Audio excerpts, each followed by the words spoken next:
Hi, my name is Jeppe. This is my daughter Sally. We have a small family company in Sweden where we train dogs and dog owners. I have trained dogs and dog owners for over 35 years. We will now show you a short clip for you to get some inspiration for your own training.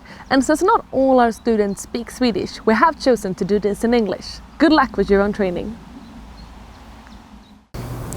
Hi everybody. This clip is the youngsters about 8 months old.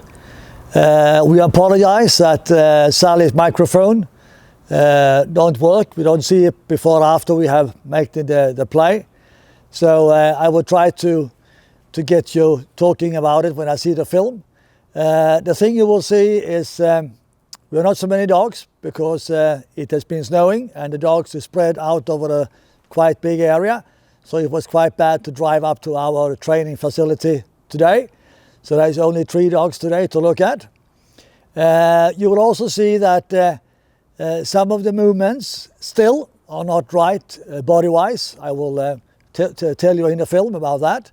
But we will start to have a look and see what's going on. We will see the stop on the whistle. Sadly, you can't hear the whistle, but they are whistling. So the stop on the whistle and hold in the dummy and delivery and going heel with lead and without lead. We have a look. Here we can see the dog follow quite good. And you can see it's okay, but when she's turning around, if you go more forward, you can see the dog is much more alert, and that's very positive. The thing is to try to have the dog active but not stressed. You can see the next one here, as soon as you do a little bit more movement, the dog is more happy. And turn around, and you can see he stands too much still. If you have taken a step forward in the turning, the dog has been on him much faster. Because there's misunderstanding and he always have his hand too slow to have him to sit. And here the last one is coming. You can see a happy tail and he's turning around and you can see the stopping in the turn. If they take him one step forward, the dog will follow them easier. Now we should do the same without the lead. You can see the dog is very happy. But you will see here when she comes to the there, you miss the dog here, she lose the interest and the power. And you can see if you go forward, she get the dog much more interested. But you can see the dog is nonchalant and now she's too slow. She needs to be much more on and happy. Quite good, but not perfect. And here we see the next one. You need to have him interested and follow. That's very good. And then he's turning around here. And the same here, he losing the dog's attention. And you can see the dog is not there, a misunderstanding. He go to the other owner. And now he try to call him in, but he stand too still. If you're taking a big step to the right and be happy, the dog has been there at once. Now he's a little bit mystic about the owner. And here we have the last one. Happy again, very positive. A little bit itching when he moves. And then he's turning around here. And you can see that if you're taking a big step forward instead to stop at once, you have to get much more control over the dog. Not too bad. Here we see a call in. You can see the first one calling in here, but the second one like to go up. But he listens very well and sits down. That's very good. And the dog comes in very happy to the first one. I'm a little bit suspicious over the ears on the dog, this one, because he's shaking the head the whole time. So I think the owner needs to have a look on his ear because something is wrong there. Now we see the first one will call in here. And she comes in very well, positive.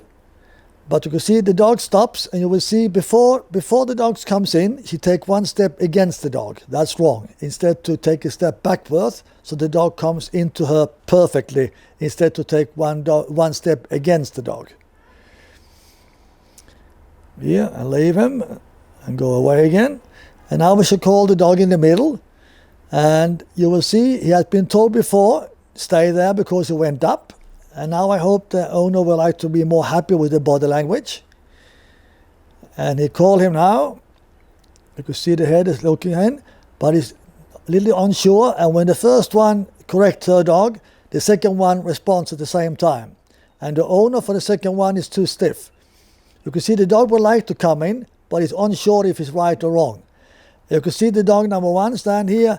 She took too long time to get it down and sit. Need to be not harder, but more fast. You will have the whistle, stop on the whistle. Not too bad, but it takes too long time before she leaving the dog after the signal. And here the next one is coming. That's good, but same there. They're standing too long. They don't, instead to move. Sit the dog and move away as fast as you can. Same here. Good stop, but it's too slow after. Instead to, when you do the stop so good as you do now, move faster. So up. The thing to do is to try to get one movement so that the dog really stops and you move forward. If you stop too much and stand still, you will get 2 movements, and we don't have 2 movements on the field. So the thing is, Sally tried to explain here that you need to go and put the dog on the whistle and move at once. Don't stay still. You could say she tried to do it in one time instead to stop. You need to, if you stop too fast and stay too long, it takes too long time for the dog to react. Remember, on the field the dog is away from you, so you need to be much more on him and move again. You can see here, when she stopped the dog here and she moves out. That's better. Not perfect, but it's better, much better.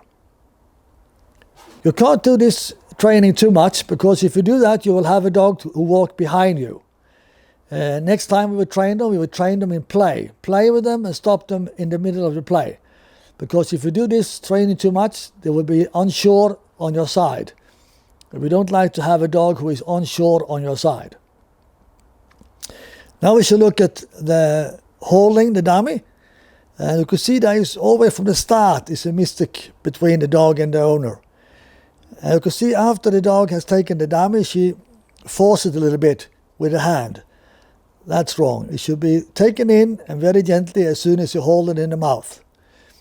And it's too slow when you spit him out. And all this could be done, as I told you before, inside. Do it inside. If you do it 5-6 times per day inside, in a week's time, 10 days, you will see a huge change about the hole in the dummy, for sure. You can see the dog is very low and unsure and nearly drop it, okay?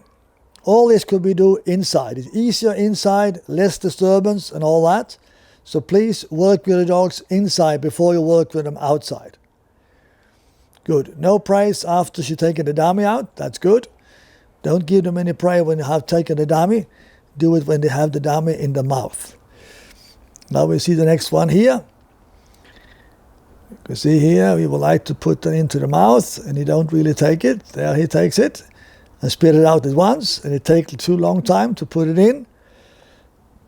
And there is misunderstanding between them.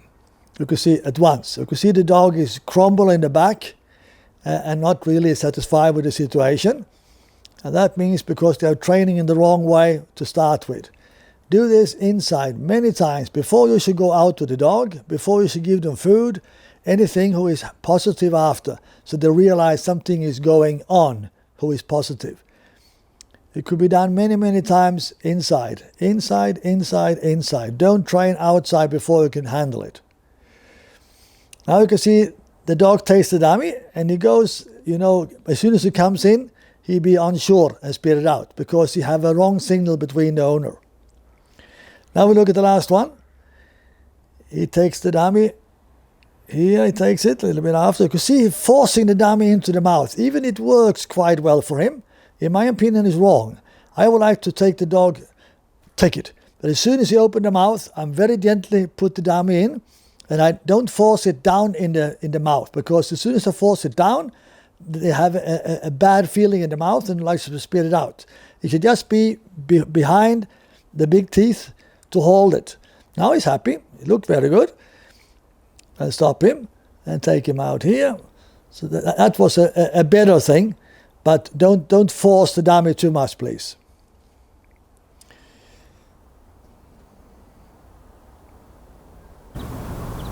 Now you have seen them, and you could see that some of the movements are quite good. Some of the movements are not so good. The bad thing in the winter in this end of the world is that many people, they are not really working with the dogs when it's too much cold and snow outside. And to have a dog to hold a dummy and deliver a dummy is very easy to make indoor. But people, they don't do it. They say, oh, we wait to come to the springtime, instead to try to work inside, because you can make about 80-90% of the delivery and holding the dummy you can make inside. So now we have told them to the next time to really go into this and work so they could hold them and deliver, because you could see there was a lot of mistakes between the handler and the dogs, a misunderstanding. Look at the dogs, they're very low in position, but hopefully next time they will have a better grip and a better delivery. Hope you will enjoy and train your dogs yourself and try to get better and better the whole time. Good luck.